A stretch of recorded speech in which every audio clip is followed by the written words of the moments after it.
저는 이 시간 족보를 통해 드러난 하나님의 은혜, 족보를 통해 드러난 하나님의 은혜라는 제목으로 하나님 말씀을 전가하려고 합니다. 신약 성경의 첫 번째 책인 마태복음은 예수 그리스도의 족보로 시작을 합니다. 마태복음 1장 1절부터 17절까지는 42대에 걸친 길고 어쩌면 지루해 보일 수도 있는 이름들이 기록되어 있습니다. 아마도 많은 성도들이 이 성경을 읽을 때에 마태복음 1장을 읽으면서 이름들이 계속 나열이 되니까 아무 생각 없이 그냥 읽고 지나갔던 사람들도 있을 거고요.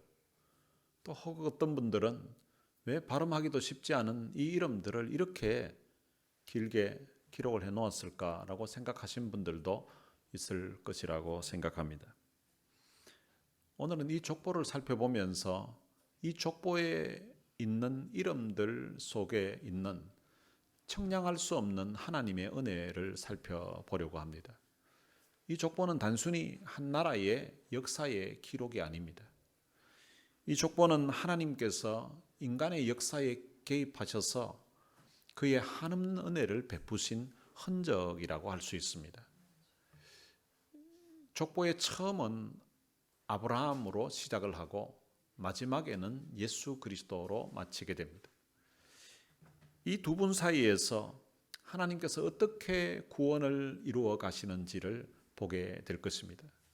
이 족보를 통해 드러난 하나님의 은혜를 살펴보면서 우리가 맞이할 성탄의 의미를 더욱 깊게 깨닫고 우리를 찾아 이 땅에 오신 그 예수님께 합당한 경배를 드릴 준비를 하는 그런 날이 되기를 주님의 이름으로 축원합니다. 첫 번째로 살펴보고 싶은 것은 약속을 지키시는 신실한 하나님에 대해서입니다. 마태복음 1장 1절은 예수 그리스도의 족보를 시작하면서 이렇게 기록하였습니다. 아브라함과 다윗의 자손 예수 그리스도의 계보라.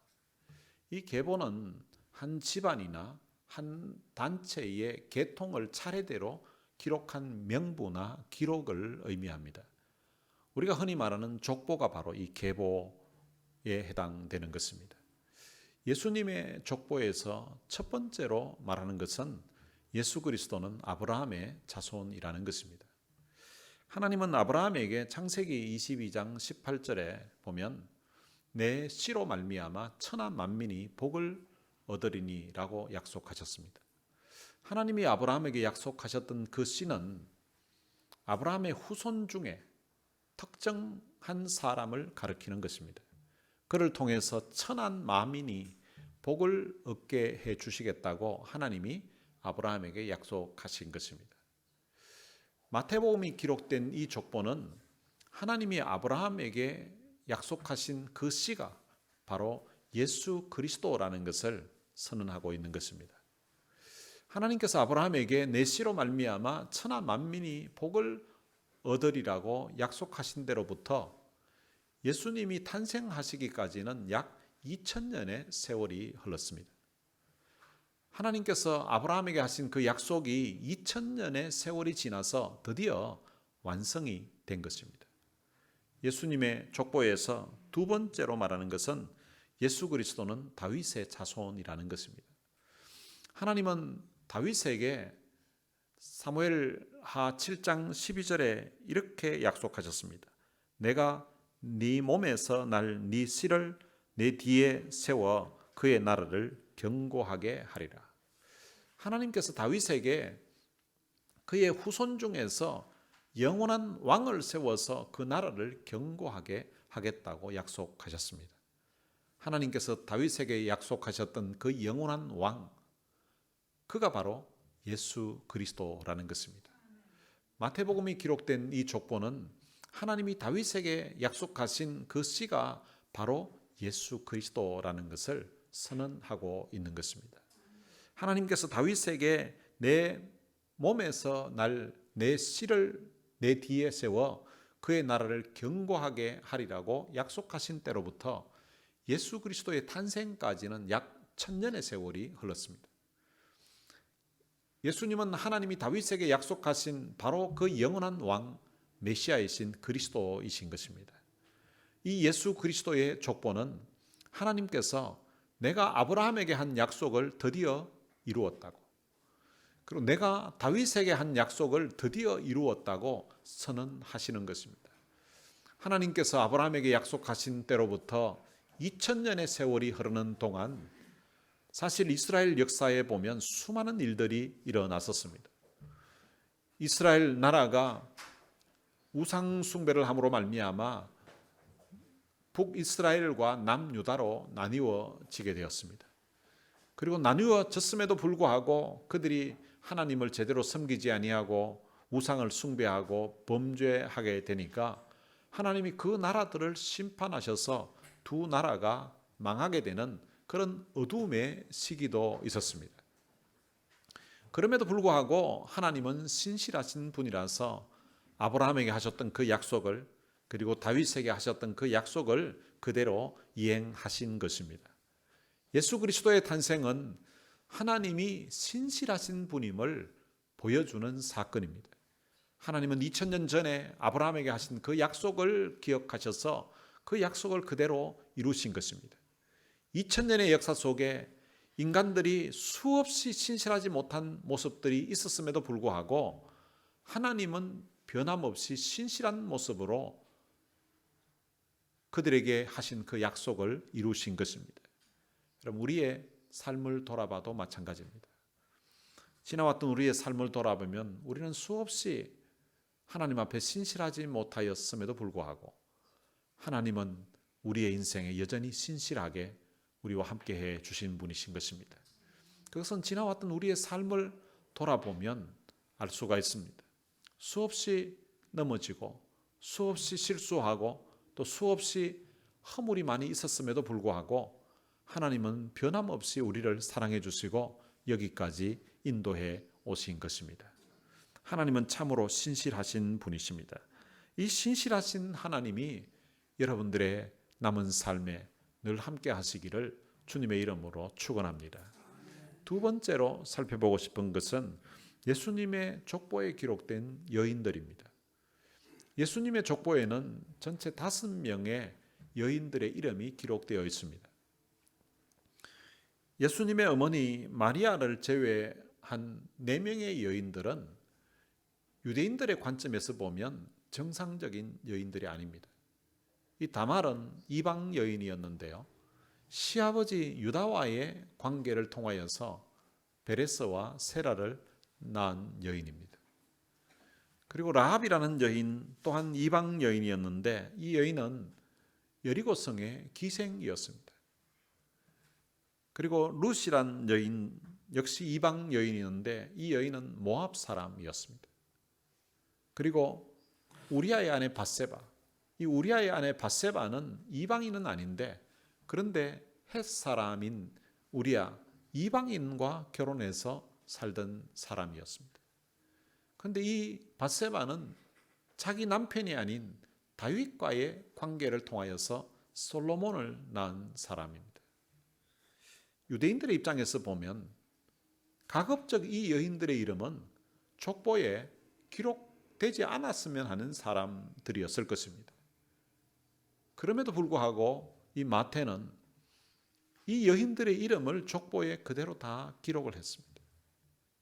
이 마태복음을 처음 읽는 독자가 누구인가 하면 유대인들이에요. 그 유대인들에게 기록을 하면서 이 이방인들을 이름을 다 기록하고 또 그 여인들과 관계된 남자들 이름까지 족보에다가 다 기록을 해 놓은 것입니다. 특별히 이 마태는 짓궂을 정도로 남의 허물을 아주 상세하게 기록을 해 놓았습니다. 사실은 여인들뿐만이 아니라 남자들도 동일한 관점으로 기록을 해 놓았습니다. 본문 6절에 보면 다윗은 우리아의 아내에게서 솔로몬을 낳았다라고 기록하고 있습니다. 전에 우리아의 아내였다 할지라도 이제 자기랑 살면 그냥 자기 아내일 건데, 그런데 이 마태가 기록하면서 우리아의 아내에게서 솔로몬을 낳았다고 기록을 한 것입니다. 여러분, 다윗은 유대인들이 가장 존경하는 왕입니다. 그런 다윗 왕의 허물을 그대로 기록을 해 놓았습니다. 저보고 만약에 기록을 해라고 했다면 저는 이렇게 아마 기록했을 것 같아요. 다윗은 솔로몬을 낳고, 아니면 다윗은 밧세바에게서 솔로몬을 낳고, 이렇게 기록해도 괜찮을 것 같은데, 그런데 이 마태는 다윗은 우리아의 아내에게서 솔로몬을 낳았다라고 기록을 하였습니다. 다윗은 우리아의 아내 밧세바와 간음죄를 지었던 사람입니다. 그리고 그 죄를 은폐하려고 우리아를 죽이도록 사주를 했던 사람입니다. 요즘식으로 표현하면 살인교사죄입니다.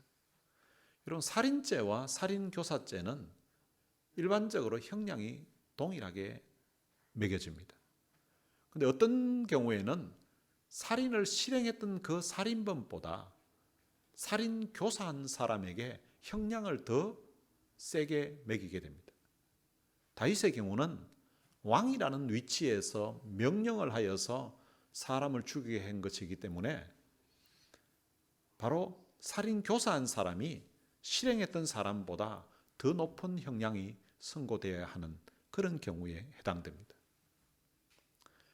다윗이 그렇게 사람을 죽였다 할지라도 그래도 이 사람이 왕인데, 또 이스라엘이 존경하는 그런 위대한 왕인데, 이 왕의 허물을 좀 가려줄 수도 있을 것 같은데 1000년 전에 있었던 일을 기록하면서 마태는 그 왕의 허물을 그대로 공개를 했습니다. 여러분, 이뿐만이 아니라 마태는 마태복음에 보면 예수님의 그 수제자 베드로의 허물도 낱낱이 공개를 했습니다. 마태복음 26장 58절에 보면 예수님이 십자가를 지고 가는데 베드로가 멀찍이 예수를 따라갔다고 기록하였습니다. 여러분, 다른 제자들은 따라가지도 않았습니다. 그러면 멀찍이 따라갔더라도 그래도 괜찮다고 볼 수도 있을 건데, 그런데 멀찍이 따라갔다고, 예수님 모른다고 부인하기 전에 이미 마음에 거리가 이렇게 있었다는 것을 상세하게 기록을 한 것입니다. 그리고 마태복음 26장에 보면 베드로가 예수님을 모른다고 부인한 사실을 아주 구체적으로 기록을 했습니다. 첫 번째는 베드로가 모든 사람 앞에서 부인하였다고 기록을 했고요.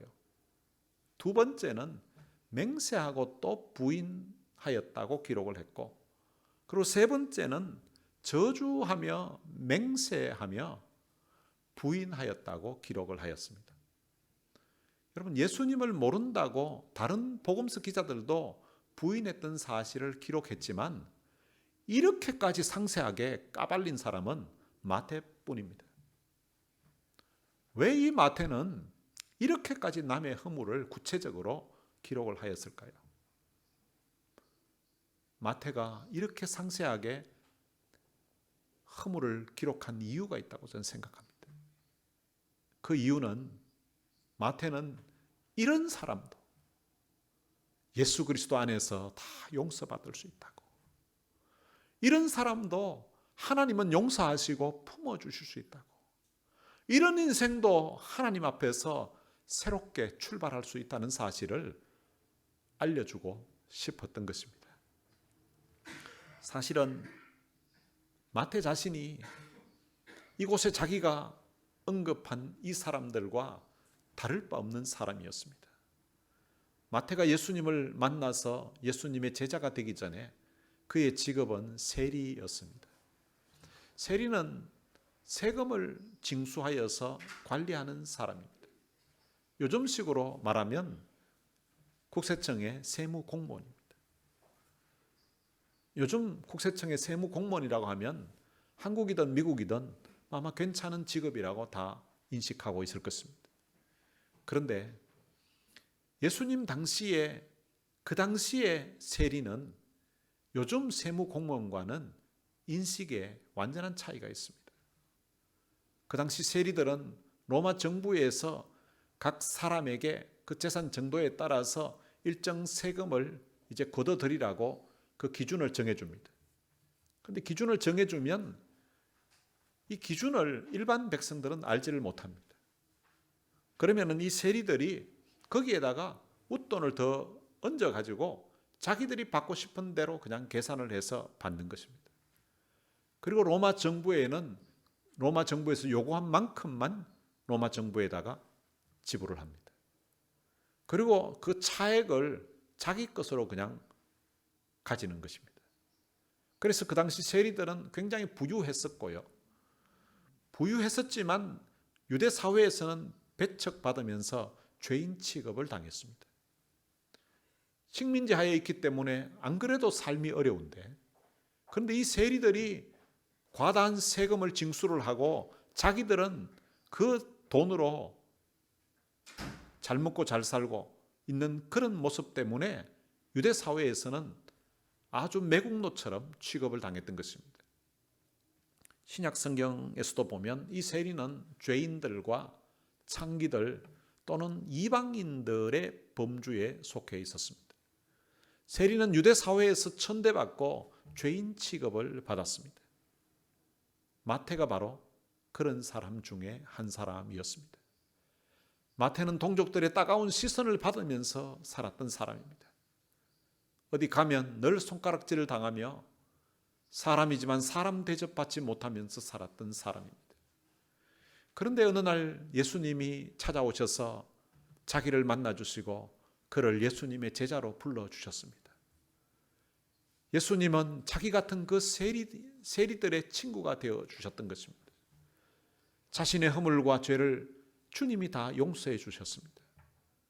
그리고 그에게 예수님의 제자로서의 새로운 인생을 살 수 있도록 기회를 베풀어 주셨던 분, 은혜를 베풀어 주셨던 분, 그분이 바로 예수님이십니다. 그래서 누구보다도 허물 많은 죄인들을 용서하시고 사랑해 주시는 그 주님의 사랑을 이 마태는 잘 알고 있었습니다. 예수의 이름 뜻이 무엇인가 하면 구원자입니다. 예수님의 다른 이름이 있는데 임마누엘이라고 마태는 마태복음 1장에서 소개합니다. 임마누엘은 하나님이 우리와 함께 하신다는 뜻입니다. 마태는 1장에서도 하나님이 우리와 함께 하신다고 전합니다. 그리고 마태복음 마지막 장인 28장에서는 내가 세상 끝날까지 너희와 항상 함께 있으리라고 하신 그 주님의 말씀을 마지막으로 기록하여서 마칩니다. 죄인으로 손가락질 당하며 살던 자기 같은 인생을 구원해 주시려고 마태복음 1장 시작부터 마지막 끝날 때까지, 아니 세상 끝날까지 하나님이 함께 하신다는 그 은혜를 독자들에게 전해주고 있는 책, 그것이 바로 마태복음인 것입니다.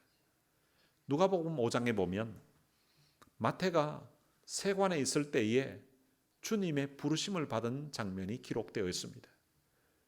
마태는 주님이 자기를 불렀을 때에 그날 자신의 모든 것을 버리고 주님을 쫓았던 사람입니다. 마태는 주님을 위하여서 그날 큰 잔치를 열었습니다. 그날 자신의 과거를 그는 청산하고 예수님과 함께 새 삶을 출발하게 되었습니다. 그래서 그는 그날 자기들의 동료였던 세리들을 다 초청해서 그 예수님 만나도록 예수님께 소개를 했습니다.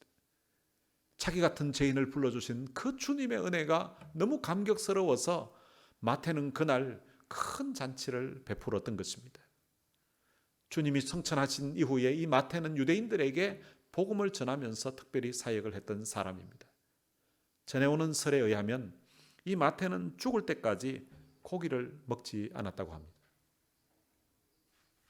마태가 죽을 때까지 고기를 먹지 않았던 이유가 있는데, 그 이유는 자기가 예수님 만나기 전에 세리로서 부당하게 많은 재물을 모아가지고 너무 잘 먹고 잘 살았다는 거예요. 그래서 지나왔던 그 삶을 뉘우치고 회개하는 마음으로 고기를 먹지 않았다고 합니다. 제가 오늘부터 여러분들 보고 고기를 먹지 말라고 이 이야기를 하는 것은 아닙니다. 마태가 그렇게 했다는 것입니다. 여러분, 고기도 먹던 놈이 먹는다고, 여러분 고기로 늘 배불리고 먹던 사람이 어느 날 고기를 먹지 않는다는 것은 이것은 아주 대단한 결심인 것입니다. 그 삶이 얼마나 놀랍게 변화되었는지, 예수님 만나고 나서 그 인생이 얼마나 변화되었는지를 보여주는 그 예가, 그 고기로 배를 채우던 그 인생이 이제는 고기를 먹지 않고 살겠다고 결단한 것에 있다는 것입니다. 그리고 그는 예수 그리스도의 그 복음을 전하다가 순교로서 그의 인생을 마치게 됩니다. 어떤 한 젊은이가 회사 돈을, 공금을 유용하다가 그 위에 상사인 상무에게 잡혔습니다. 상무님이 그를 불렀습니다. 이 젊은이가 자기가 부당하게 회사 돈을, 공금을 유용했다는 사실이 다 이제 알려진 사실을 알고서 자기는 이제 해고당할 것이고 뿐만 아니라 이제 감옥에 갈 수도 있다고 생각하고 있었습니다.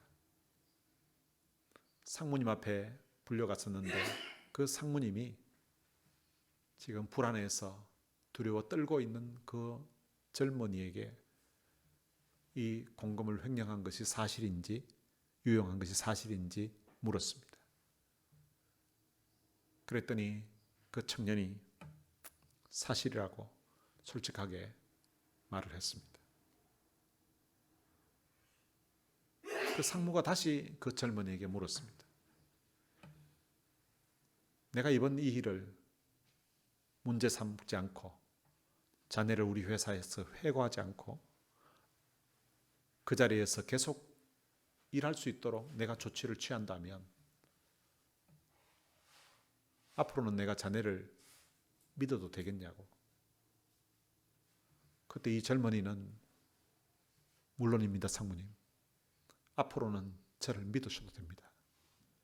그렇지 않아도 이번 일로 인하여서 많이 뉘우치고 있고 다시 한번 기회를 주시면 자기는 정직하게 이 회사를 위해서 자기 몸을 바칠 것을 결심하고 있었다고 이야기를 했습니다. 상무는 그 젊은이가 하는 그 말이 진심으로 뉘우치고 있음을 느낄 수가 있었습니다. 그래서 그 상무님이 그 청년에게, 직원에게 이렇게 말했습니다. 내가 이번 일을 더 이상 문제 삼지 않고 당신을 회고하지도 않고 그리고 당신을 고발하지도 않겠네. 하지만 자네가 알아둬야 될 것이 하나 있는 것 같아서 말하는데, 우리 회사에서 지금까지 이런 재정을 관리하다가 이런 유혹에 넘어갔다가 선처받은 사람이 두 사람이 있네. 한 사람은 나였고 두 번째 사람이 바로 자네이네.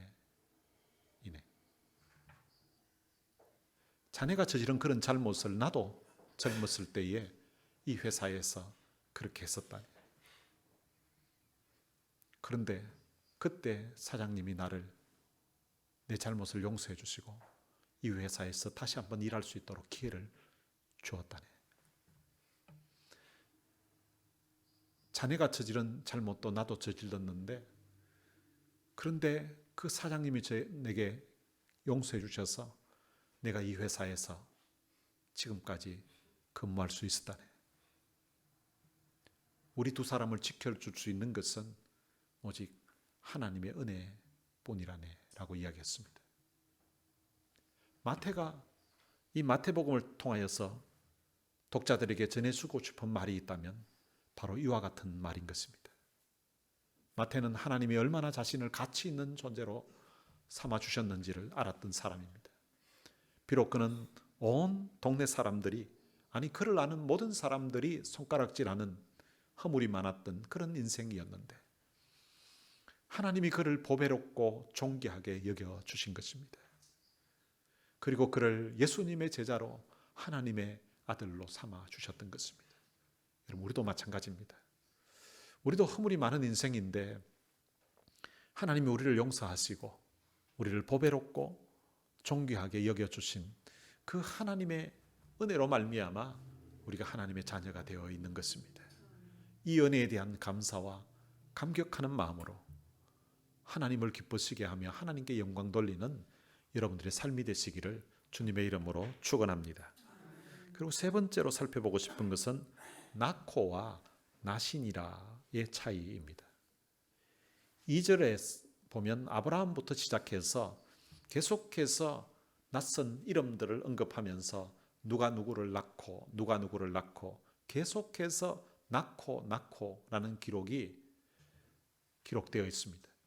그런데 16절에 가서는 마리아에게서 그리스도라 칭하는 예수가 나시니라라고 기록되어 있습니다. 앞부분에 있는 모든 사람들은 다 나코라고 되어 있는데 마지막 예수님에게 와서만 나시니라라고 기록되어 있습니다. 이 나코와 나시니라의 차이가 있습니다. 그냥 표현상 나코는 그냥 일반 말 같고 나신이라 이러니까 존칭어인 것처럼 보이지만 그 차이를 말하는 것이 아닙니다. 누가 누구를 낳고 할 때 이 낳고는 능동태로 표현이 되어 있고요. 그리고 마리아에게서 나신이라라고 되어 있는 나신이라는 수동태입니다. 아니 갑자기 왜 목사님이 설교를 하시다가 뭐 능동태, 수동태 이런 말씀을 하시나 생각하시는 분도 있을 것입니다. 혹시 여러분들이 중학교 다닐 때에 영어 배우면서 이거 능동태, 수동태 뭐 이런 들어본 기억 있으시죠? 능동태는 주어가 어떤 행동을 직접 하는 것입니다. 그런데 수동태는 주어가 어떤 행동을 당하는 것입니다. 낳고는 어떤 사람이 자신이 주도해서 낳은 것입니다. 그런데 나신이라는 그 사람의 의사와 상관없이 낳게 되었다는 것입니다. 예수님이 나신 것을 수동태로 표현한 이유가 있습니다. 그것은 예수님의 나심은 인간의 의지와 전혀 상관없이 그의 어머니인 육신의 어머니인 마리아의 어떤 생각이나 계획과 전혀 상관없이 하나님에 의해서 하나님의 방법으로 예수님이 이 땅에 태어나셨기 때문인 것입니다. 하나님께서 우리 인생의 죄 문제를 해결해 주시기 위해서 하나님의 방법, 즉 성령에 의해서 예수님이 잉태되셔서 이 땅에 태어나신 것입니다. 우리 인생의 죄 문제를, 구원의 문제를 하나님이 주도하셔서 예수님을 통하여서 해결하신 것입니다. 하나님은 우리 인생의 죄 문제뿐만 아니라 궁극적인 모든 인생의 문제를 하나님이 해결하시는 것입니다. 여러분에게 도무지 해결될 것 같지 않는 그런 문제가 있다면 그 문제를 오늘 우리 인생의 모든 문제를 주관하시는 전능하신 하나님께 기도 제목으로 삼아서 하나님께 한번 맡겨보시기를 바랍니다. 도무지 해결될 것 같지 않은 그런 문제가 하나님에 의해서 해결되는 그런 은혜가 있게 되시기를 주님의 이름으로 축원합니다. 그리고 마지막 네 번째로 살펴볼 것은 회복시키시는 하나님의 은혜에 대해서입니다. 17절에 보면 예수님의 족보를 14대씩 세 단계로 나누었습니다. 그런즉 모든 대수가 아브라함부터 다윗까지 14대요. 다윗부터 바벨론으로 잡혀갈 때까지 14대요. 바벨론으로 사로잡혀 간 후부터 그리스도까지 14대더라. 처음 14대는 이게 번영기였습니다. 믿음의 조상 아브라함으로부터 다윗에게 이르는 그 역사는 아주 순조롭게 진행되었습니다. 아브라함 한 사람으로 출발해서 14대까지 세대가 내려가면서 그 숫자는 많아져서 결국은 강력한 한 나라를 만들어지게 된 것입니다. 다윗이 통치할 때는 이스라엘의 역사에 있어서 가장 강력한 힘을 가지고 있었던 때입니다. 우리도 믿음으로 살아가게 되면 하나님께서 우리의 인생에, 우리의 삶에 복을 주시고 우리의 삶이 이렇게 번영할 수 있도록 하나님이 은혜를 베풀어 주시는 것입니다. 그리고 그 다음 14대는 쇠퇴기였습니다. 이스라엘이 강성해지자 하나님의 은혜를 저버리고 하나님이 아닌 다른 신을 섬겼습니다. 하나님께서 이스라엘을 택하시고 그들에게 왕을 세워주셨는데, 그런데 이 왕들이 하나님의 은혜를 저버리고 우상 숭배를 하였고 범죄하게 되었습니다.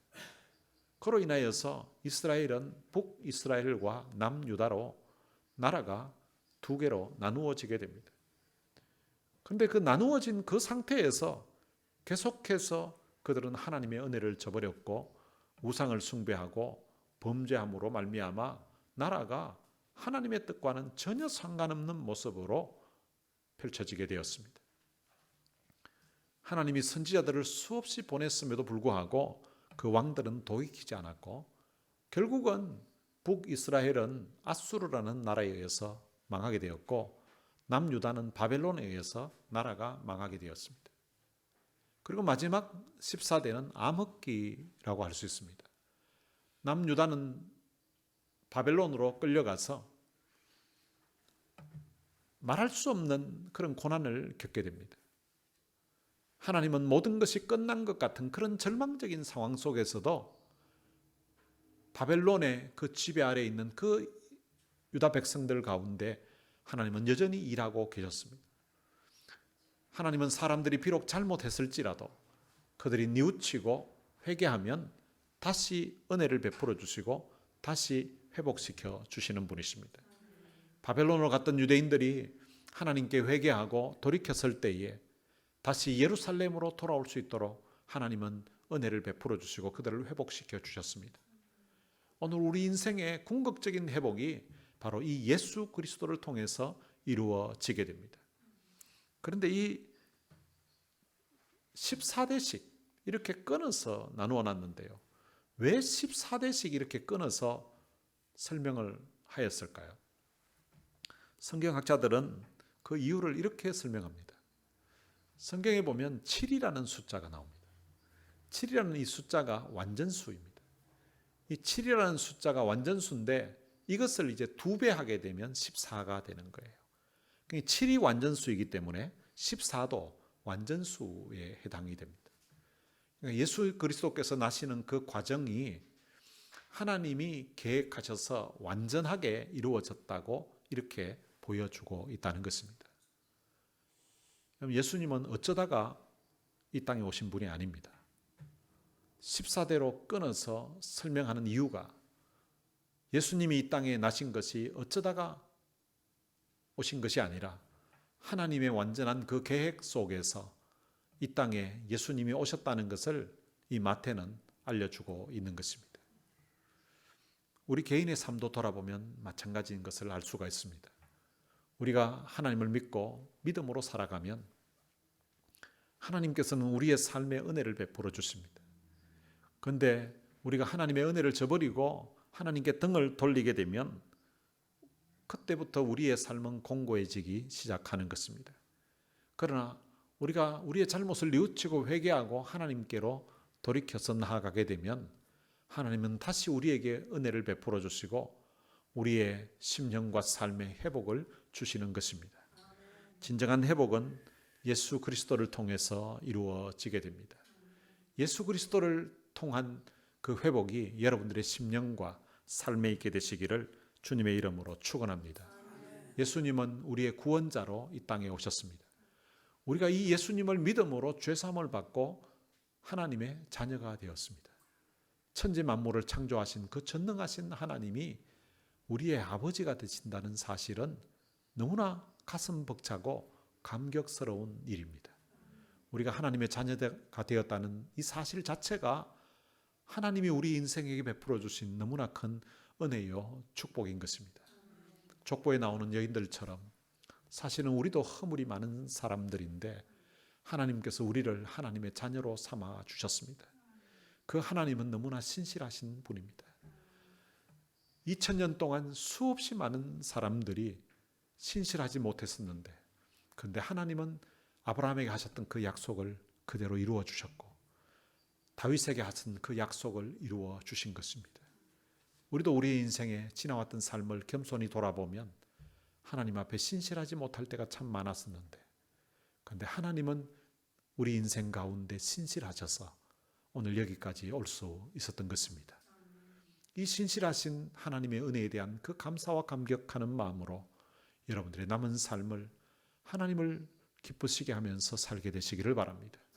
우리를 위해서 이 땅에 사람의 모양으로 찾아오신 그 예수 그리스도를 위하여서, 우리를 위해서 십자가에 돌아가시고 부활하셨던 그 주님을 위하여서 여러분들의 남은 삶을 살아가게 되시기를 주님의 이름으로 축원합니다. 오늘 들은 말씀 생각하면서 찬양을 한 곡 같이 부르겠습니다. 은혜 아니면이라는 찬양입니다. 은혜 아니면 살아갈 수가 없네. 호흡마저도 다 주의 것이니 세상 평안과 위로 내게 없어도 예수, 오직 예수뿐이네. 오늘 본문에 나오는 그 여인들도 하나님의 은혜로 살았던 사람이고요. 거기에 등장하는 다윗이라는 사람도 하나님의 은혜로 살았던 사람입니다. 그리고 말씀을 전하면서 예를 들었던 베드로도 하나님의 은혜로 살았던 사람입니다. 은혜 아니면 살아갈 수가 없습니다. 여러분, 호흡마저도 사실은 다 주님이 우리에게 호흡할 수 있도록 해주셔서 가는 것입니다. 오늘 이 가사의 의미를 생각하면서 같이 들은 말씀 생각하면서 이 찬양 함께 부르시겠습니다.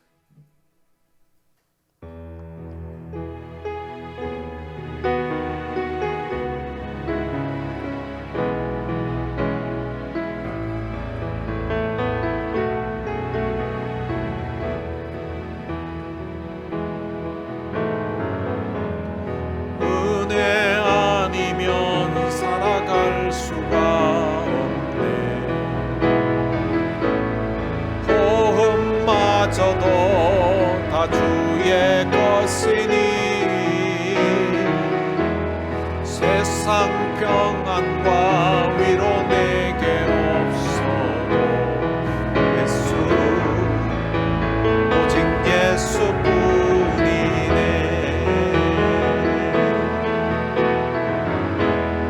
은혜 아니면 살아갈 수가 없네. 호흡마저도 다 주의 것이니 세상 평안과 위로 내게 없어도 예수, 오직 예수뿐이네.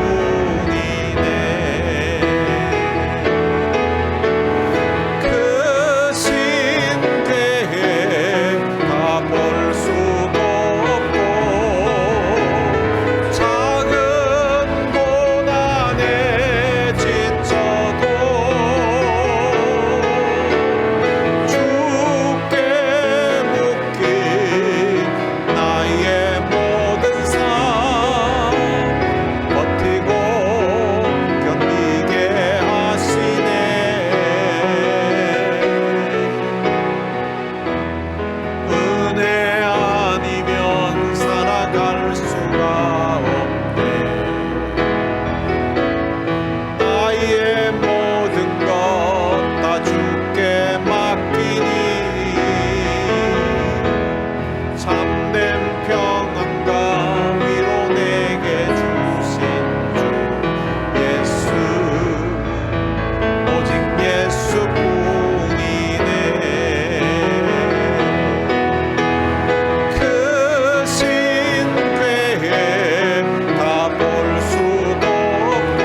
지나갈수록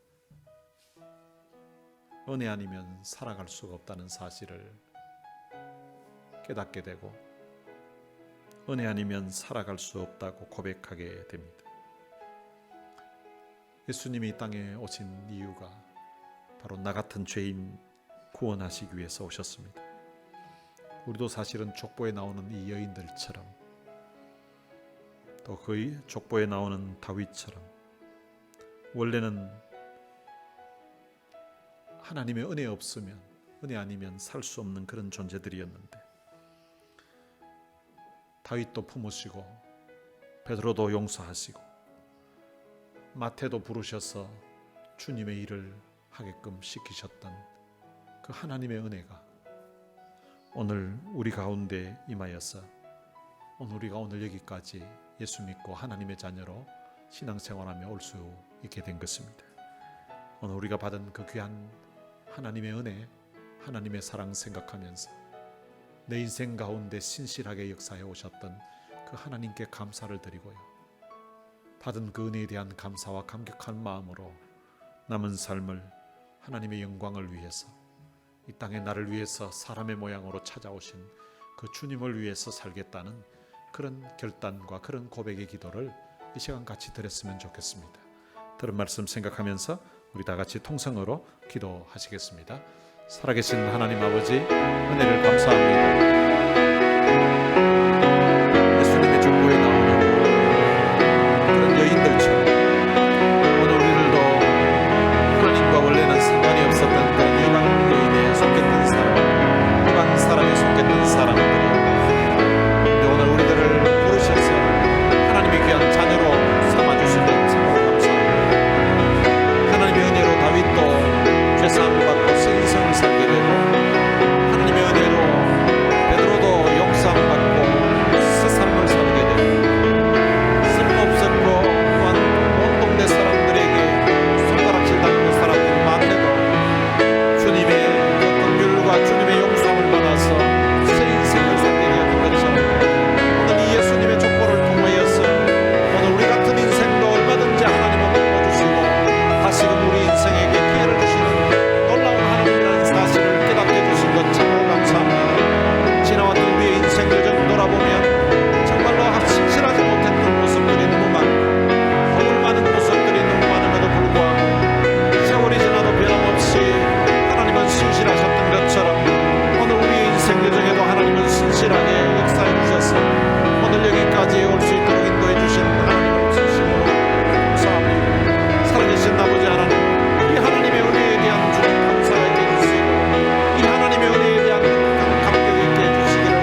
아버지 은혜를 감사합니다. 예수님의 족보 속에 나와 있는 그 여인들처럼, 또한 마태복음에 그 허물이 다 공개되어 있는 다윗과 베드로처럼, 그리고 어쩌면 마태처럼 하나님 앞에 감히 설 수 없는 그런 우리의 허물진 모습이 있지만, 그런 우리들을 주께서 품으시고 우리의 모든 허물을 사해 주시며 하나님의 거룩한 자녀로 삼아 주신 것 참으로 감사합니다.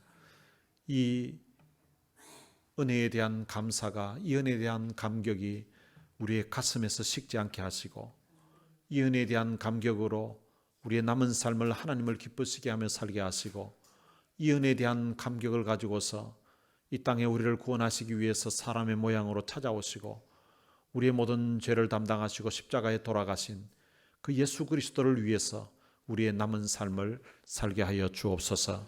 우리 주 예수 그리스도의 은혜와 하나님의 무한하신 사랑과 성령님의 위로교통 충만하심이 이 땅에 오신 그 예수 그리스도를 우리의 마음에 모시고 주신 바 하나님의 은혜에 대한 감사와 감격하는 마음으로 남은 삶을 하나님을 영광을 위해 살 것을 마음에 다짐하는 하나님의 귀한 자녀들 머리머리 위에 이제로부터 영원토록 함께 있을지어다.